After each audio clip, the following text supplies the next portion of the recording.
my name is Courtney Havrilla, and this is speech number 2 for Professor Venter's class, COM 103 class. This is my audience. Okay.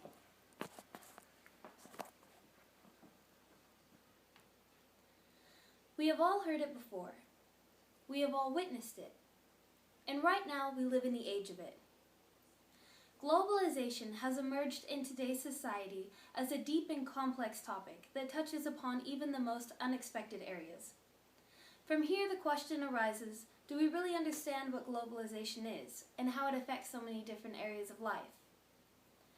Today I'm going to discuss a specific aspect of globalization that has to do with linguistics and the changing language, particularly in regards to lingua franca and multilingualism, and I'll discuss these terms as we get to them.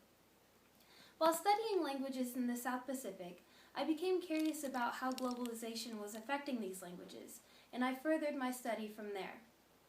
So before I get into the specifics, I would like to briefly go over the concept of globalization as a whole, just to be sure we're on the same page about what it is and what it means. According to the Merriam-Webster Concise Encyclopedia, globalization is defined as the process by which the experience of everyday life, marked by the diffusion of commodities and ideas, is becoming standardized around the world. So what does this mean? It means that if I wake up in the morning and I decide to have Kellogg's Fruit Loops for breakfast, get in my car, go to work, have McDonald's for lunch, come home, have dinner, and go to bed, that a very similar situation with the same or similar brands that provided a similar idea of comfort was being practiced thousands of miles away in a very different place. I mention McDonald's specifically in there because it is often used as an example of globalization. They have restaurants in more than 100 countries, so we can see it is no longer just an American icon. It's global. So there are many different aspects of globalization, some that we hear of more often than others. I know a couple of terms that I hear fairly often are global economy, international business, international trade, but as I said, I'm going to discuss the aspect that has to do with language. So you might be thinking, well, how do you get from business and economies to language? And the language portion is derived from a subcategory of globalization known as sociocultural. And all sociocultural is just globalization as it affects societies and cultures around the world. So have we seen examples of linguistic globalization? Is it really happening? For many, one of the most prominent ways linguistic globalization has made a presence is through the concept of lingua franca. In his book, From Linguistic Areas to Aerial Linguistics, Professor Peter Muysken of Radboud University in the Netherlands describes lingua franca in situational terms. For example, if there are two neighboring societies that speak two different languages, they develop a third language as a way of communicating between them. Some of you may have heard of the term Spanglish, and this is a perfect example of lingua franca. Parts of the English and Spanish language combine to create a hybrid language, if you will, in order for both cultures to be able to communicate together more effectively. In today's world, lingua franca has widely taken the form of English, and we have witnessed several cases of that. Some of you may recall former South African President Nelson Mandela in a speech he gave after being released from prison. While addressing a nation with, according to Brand South Africa, 11 official languages, his speech was given in English. At a presentation for the 2014 Sochi Olympics, Russian President Vladimir Putin presented in English. I'm using English as the main example here because it has been recognized by scholars as the dominant lingua franca. And when we're discussing the correlation between language and globalization, it's important to understand that English plays that role.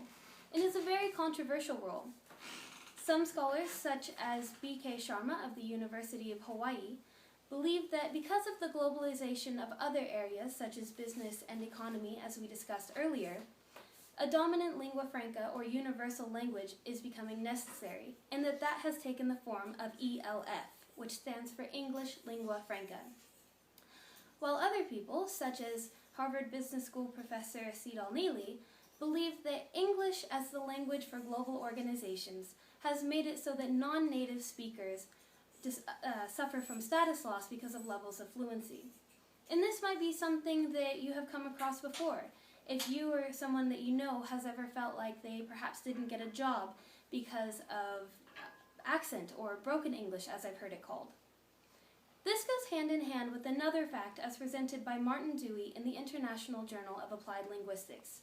And that states that, quote, non-native speakers have come to outnumber native speakers, that in fact most conversations in English take place in the absence of the latter, end quote. This leads us into the next aspect of linguistic globalization that I would like to discuss, and that is multilingualism. We're going to do some quick math here, and I would like to use British linguist David Crystal's figures in this equation. If there are 800 million people who speak English as a second language, that means that at a minimum, there are 800 million people who at the very least speak 2 languages. Multilingualism is becoming much more popular, and the availability of travel, internet, programs such as Rosetta Stone or Living Language are all contributing to what is essentially this linguistic globalization. However, the situation is a little more complex and inverted from that statement alone.